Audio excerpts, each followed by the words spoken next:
Hello everyone, my name is Borax Almighty, and now that Arena is gone for now, I'll be going back to what I was doing beforehand, which is making off-meta support videos, or just support videos in general. I mean, I'll also be doing some other projects here and there as I do have some ideas. Like for instance, the new bots coming out, I'll actually be trying to make some content around that, which could be interesting. I also have an idea to maybe do some off-meta jungle stuff.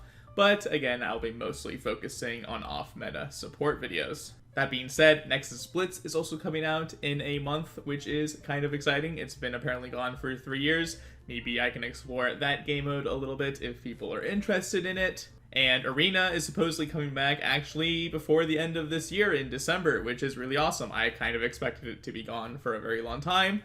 I can go back to making a little bit of strategic content around that, as I actually believe Arena is one of the best game modes to make strategy content around, even though it is a for fun game mode.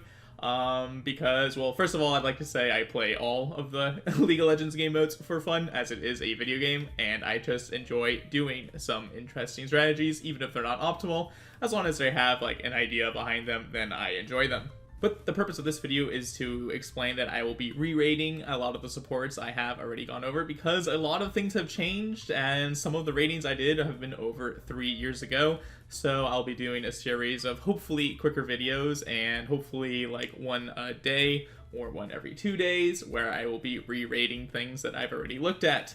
They should hopefully be shorter videos than the ones I have been making recently. And they'll be pretty much be looking at my old rating, see what has changed, then making a new rating, as well as sharing what the community has said in like the communities post tab to give you guys like a little tier list so you can see how you guys are rating the different champions, as well as looking at the subreddits for the specific champions, the champion mains, see how they would rate their champions in the support role.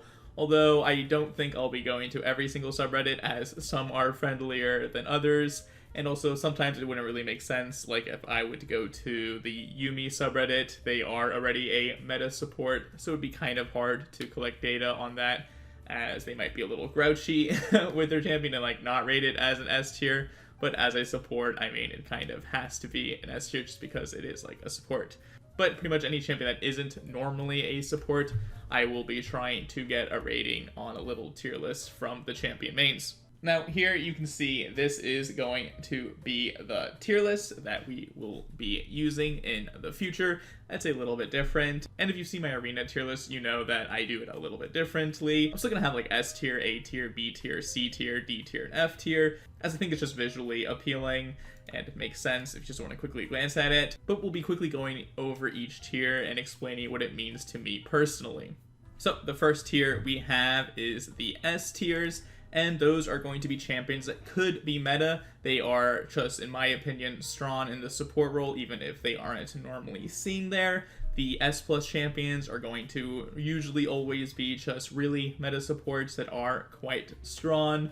The S tier champions are going to be other supports that are usually played in that role, but I think they do have some weaknesses that the S plus champions don't share as much, just not as strong in general. And S minus is going to be where we'll see some of the off meta supports that I actually think are underrated and could be played more and more in the support role.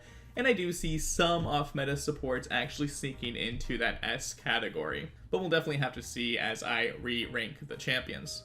The next category we have is a new one, which is super niche, and those are going to be champions that could be meta in very specific situations, be that like 1 or 2 very specific counter matchups, or with like a kill lane, or like just a champion that they can perform really well with, something like that, where you need like very, very specific conditions, and then it is actually really strong, but without those specific conditions, then the champion does feel a bit weak. So those are going to be placed in this super niche tier, as I do think there are some champions that I can already think of which just are really good against some very specific things and then kind of useless in a lot of other situations. The next tiers we're going to have are the A tiers, which are going to be definitely weaker than meta, but have merit. And if you play well, you could be way better than the meta champions. But these are also going to be a lot of times champions that have like good utility or good things that supports just want in general. So they are definitely like close to being supports already, but they just don't perform as well as the champions who are meta, which are keeping them out from being in the S tier.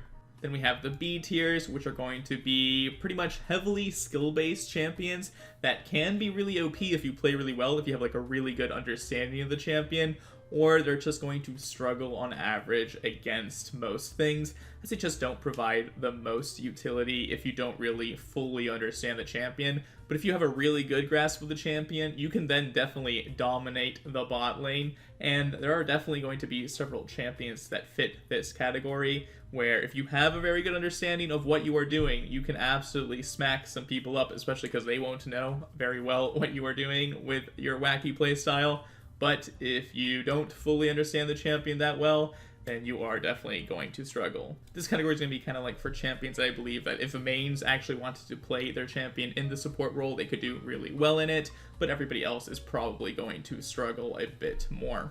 Then we have the C tier, which are going to be champions that have some upside, but many limitations, where I can see like interesting play styles or interesting utility the champion might have, but if things don't go your way, you are going to struggle pretty heavily. So champions you can only really play sometimes, but are definitely not ideal. Then I decided to clump the D+, D, and D- categories because, I mean, once champions are down here, they kind of all mesh together. They all kind of struggle. In the videos themselves, I'll try to still give them like a D+, D, or D- rank, just to separate them. But on the tier list, it's already long enough where I think you can pretty much figure out that these champions are not ones I would recommend. But the D champions are going to be champions that are almost useless, but have one certain like gimmick or something that actually makes them kind of viable, where you can maybe win a game if you get carried pretty well, but you are definitely going to be a bit of a detriment to your team, in my opinion.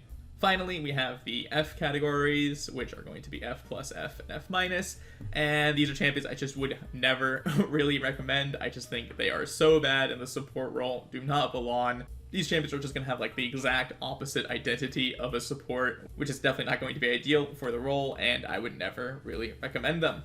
Well, thank you guys so much for watching this video. If you have any suggestions to my Will It support series, then let me know in the comments below. So they also announced that they were going to change the whole item system, getting rid of mythics, which I'm really excited about because it does limit the experimentation you can do, which I clearly am a huge fan of. So I was thinking maybe to wait to release these re-ratings until then, but it's probably going to take until like next year, and I already have so much footage from me re-ranking these champions. So I thought that I could still just do the ratings. I won't really look too deep into new builds. I'll probably wait until those new items come out. And then when the new items come out, maybe we can make a video where like I do a tier list of the items that are coming out, something like that. That could be interesting. Categorizing the items, how they would fit like specific groups of champions. That could be interesting, as a lot of supports can be kind of grouped into certain categories of like items they would regularly want to buy. Also, I will be trying to release some new supports from time to time, not just the re-rankings, as the re-rankings will take 50 whole videos. The newer champions I just released will be much faster. I'll probably just keep them at the same ranking, maybe lower them a little bit. But that being said, always make sure to ask what champions you would like to see me play in the support role next. I always look at those. I always keep that in mind in the back of my head. Again, I just want to say thank you guys so much for watching. I really appreciate it, and I want to wish you guys the best of luck when you are playing those fun supports.